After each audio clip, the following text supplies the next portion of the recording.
طالبانو فاریاب کې 10 کیلومتره سړک رغولی. طالبان وایي د فاریاب ولایت خیبر ولسوالۍ کې له انریخ سیمې بیا تر دشت لبک سیمې پورې 10 کیلومتره سړک رغولی. په دې اړه طالب ویان قاری یوسف احمدي ویلي چې یاد سړک د دوی له لوري او ځایي مسؤلینو له لوري د سیمه ییزو خلکو په همکاري رغېږي چې ډېر ژر به یې چارې بشپړې او ګټې اخیستنې ته به چمتو شي.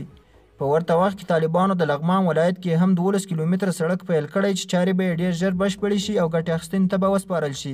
په دې وروستیو کې طالبانو خورا د بیرغونې کارونه پیل کړي چې څو ورځې وړاندې په روزګان ولایت کې ډېر لوی پل په معیاري ډول ورغوو او تر هغه وړاندې کندهار او هلمند کې ځینې داسې پلونه رغولي وو. د یادونې وړ ده چې تیر کال طالبانو په لوګر، پکتیا، خوست د یو شمېر شمالي ولایتونو کې هم د سړکونو د رغونې چارې پیل کړې وې چې خوست کې د 22 میلیون افغانیو په لګښت سړکونه جوړ کړل.